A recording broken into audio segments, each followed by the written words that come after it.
Pornography বা অশ্লীল video দেখলে দুনিয়াতে তিনটি ভয়ঙ্কর রোগ হয় এবং আখিরাতে সবচেয়ে বড় আযাবটা হবে তার। এই যুবক, তোমাদের জন্য আজকের ওয়াজ। Those young generation are watching me right now, please, this is for you. এটা তোমাদের জন্য। আমাদের বর্তমান সোসাইটিতে সবচেয়ে বড় রোগ হচ্ছে পর্নোগ্রাফি দেখার রোগ। ইয়াংদের মধ্যে মাশাআল্লাহ কি বাবাজিরা, হয়তো আপনারা খেয়াল করেন না, অনেকের কি নাতি আছে, অনেকের সন্তান আছে, ছেলে আছে, মেয়ে আছে, খেয়াল করবেন। This is your responsibilities. What's going on in the society? বর্তমান সমাজে কি হচ্ছে আমাদের খেয়াল করতে হবে। কোনো না কোনো ভাবে সারা বিশ্বের ইয়াংরা এখন পর্নোগ্রাফিতে আসক্ত। আজকাল ড্রাগ এডিক্টেডের চাইতো কিন্তু এটা ভয়ঙ্কর। অনেকে আমাকে ফোন করে বলে, হুজুর ছাড়তে পারছি না। তোমাদের জন্য বলছি, যারা ছাড়তে পারো না, তিনটি ভয়ঙ্কর রোগ হবে। মেডিকেল সায়েন্স বলেছে বর্তমান এই সোসাইটিতে এই ভয়ঙ্কর রোগটা, বর্তমান সায়েন্টিস্টরা, এখনকার এই শতাব্দীর সায়েন্টিস্টরা কি বলেছে, এই রোগ হবে সবচেয়ে ভয়ঙ্কর রোগ এবং এই রোগের কারণে সংসার নষ্ট হবে। আপনি কি জানেন এই ঢাকার শহরে প্রতিদিন 47টি তালাক হয়, তার মধ্যে প্রায় 30টি মানে 23 থেকে 24টি কি তালাক হয় একটা বড়কে রোগ, যারা এই পর্নোগ্রাফিকে দেখার কারণে যারা এই রোগটা হয়ে গেছে, অর্থাৎ যৌন প্রবলেম মারাত্মক লেভেল হয়ে গেছে বর্তমান সোসাইটিতে।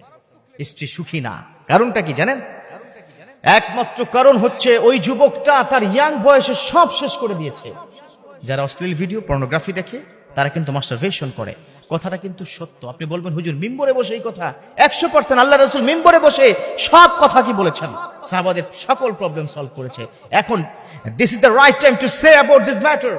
এখন হচ্ছে সঠিক সময় এই কথাগুলো কি বলার। হ্যাঁ যুবক, তোমাদের জন্য বলছি, আমার এই কথাটা যদি তোমার পছন্দ হয়, যদি মনে করো যে না হুজুর অসাধারণ বলেছেন, obviously I will try to give up that, আমি চেষ্টা করব এটা ছেড়ে দেওয়ার জন্য, তাহলে আমার এই কথাটা ছড়িয়ে দাও, শেয়ার করে দাও সব জায়গায়, তোমার সব হবে। বর্তমান সোসাইটিতে ডেঞ্জারাস হচ্ছে, দিন দিন যাচ্ছে, ডে বাই ডে এটা কিন্তু গ্রোয়িং আপ, উপরের দিকে যাচ্ছে, ভয়ঙ্কর হচ্ছে। তাহলে 1 নম্বর প্রবলেম কি দুনিয়াতে তার যৌন প্রবলেম হবে, যার কারণে সংসার ভেঙে যায়। 2 নম্বর প্রবলেম যেটা হয় সেটা হচ্ছে এখনকার যুগে এই পর্নোগ্রাফি দেখতে দেখতে শরীরের মধ্য থেকে এক ধরনের লুব্রিকেন্ট বা তরল পদার্থ বের হয়ে যায়।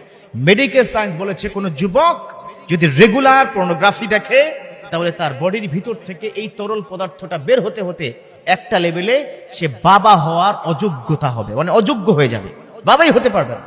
কি কারণে জানেন? একটা বডিতে, একটা পুরুষের বডির মধ্যে যে শুক্রাণু এবং ডিম্বাণু, মেয়েদের দুটা সংমিশ্রণ ছাড়া হবে না, ওই শুক্রাণুর সাথে কিন্তু বেশ কিছু পানীয় থাকে, লুব্রিকেন্ট থাকে, তরল পদার্থ থাকে, সেটা যখন বের হয়ে যায় ওটা মরে যায়। এই যুবক খেয়াল করো, ভবিষ্যতে কি হবে, তোমার লাইফটা অন্ধকার হয়ে যাবে, বাবা হতে পারবে না। Listen to me very careful about this matter, be careful, সচেতন হতে হবে, ঠিক কিনা? 3 নম্বর যেটা সমস্যা, এটাও বর্তমানে প্রচুর আকার ধারণ করেছে। পর্নোগ্রাফির কারণে ডিপ্রেশন হয়ে যায়, যুবকরা অস্থির হয়ে যায়, আর পারে না, সারাক্ষণ ঘুম ঘুম ভাব, সারা রাত এগুলো দেখে, আবার ডিপ্রেশনে পড়ে যায়। কি করবে, শারীরিকভাবে একটা বাজে অবস্থা চলে আসে, তখন ওই ছেলে শেষ পর্যন্ত মৃত্যুর পথ বেছে নেয়, অর্থাৎ আত্মহত্যা করে। নাউজুবিল্লাহ, কত ডেঞ্জারাস ম্যাটার, কথা কি খেয়াল করেছেন? তাহলে এই 3টি পেলাম দুনিয়াবী শাস্তি, আর আখিরাতে সবচেয়ে বড় শাস্তি হচ্ছে জাহান্নাম। একটা যুবক যদি একবার অশ্লীল ভিডিও দেখার পর যদি তওবা না করে, আর তওবা না করে যে শুধু মারা যায়, he has to go to the hell fire, তাকে জাহান্নামে যেতে হবে। অতএব যুবক ফিরে আসো, come to the Islam, come to the Islam, ইসলামে আসো।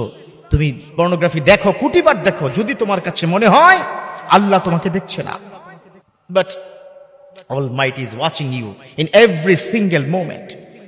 অতএব যুবক, তোমাদের কাছে বিনীত অনুরোধ জানাচ্ছি, প্লিজ প্লিজ পর্নোগ্রাফি থেকে ফিরে আসো, জীবনটা সুন্দর হয়ে যাবে, এই দুনিয়াও সুন্দর হবে, hereafter that will be better for you, you will be happy ইনশাআল্লাহ। আল্লাহ পাক আমাদের প্রত্যেক যুবককে, যুবতীকে বুঝার ও মানার তৌফিক দান করুক। সবাই পড়ি আমিন।